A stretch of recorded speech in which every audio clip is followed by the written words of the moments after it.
what an insane day. Okay, we just had Thanksgiving and we just have a lot of news, bearish news where, futures are down 2%. So they're kind of guaranteed to gap down at open.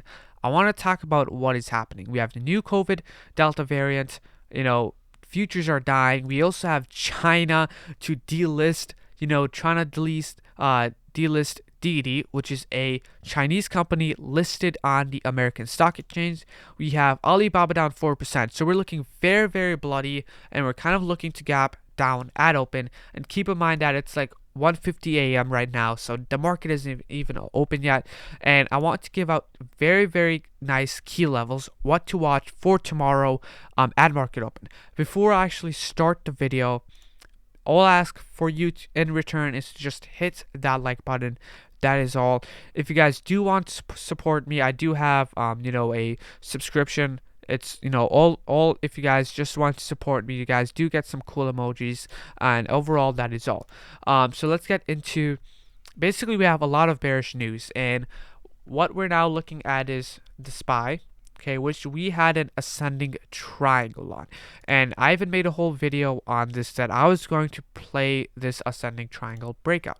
But now with futures acting up with this bearish news, okay, Black Friday is not going to look good. So what I'm going to do is, let's take a look at SPY.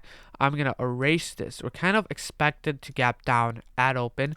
And what I'm watching is this new level. Okay, this support down below as support 461. So around even 460, that is a major support. We're going to expect a gap down because futures, are down 2%. Again, futures are where you can trade SPY, aftermarket during, Sunday and overnight. And that is, ES futures, ES mini. And what we can look at right over here, let's erase this chart again. This is just like SPY, but you can trade it overnight.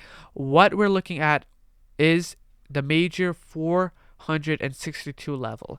As you guys can see, futures are holding that level. So right when market opens, what we're expecting is a gap down to 461.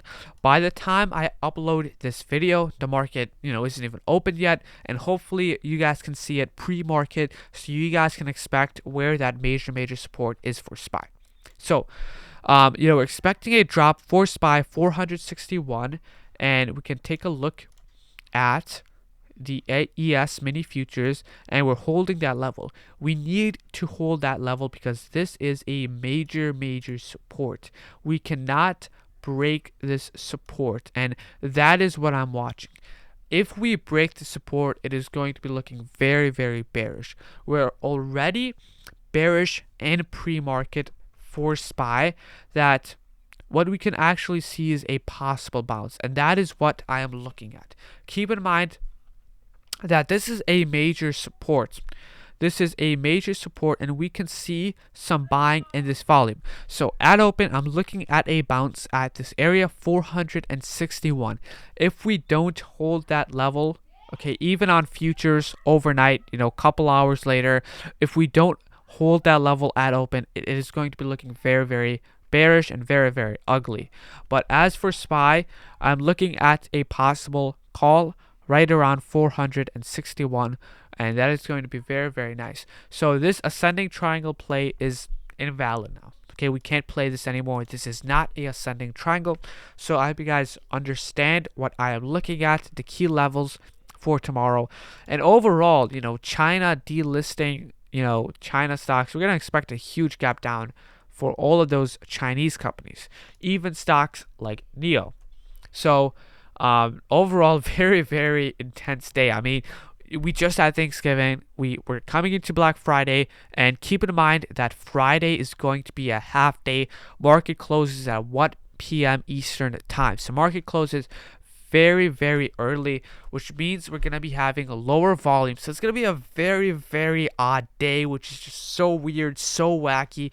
China had to release this news. They had to ruin it for us. As you guys know, I just can't trust China anymore after what they have done with Baba, the CCP, and just their overall government, communist, and all of that stuff.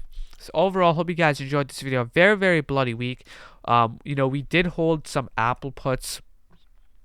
I hope we kind of crash at open, taking profit. We did hold some XLF calls, but we should hedge our loss with those Apple puts. So overall, very, very simple video. Make sure, just if you guys do like this content, just to hit that like button.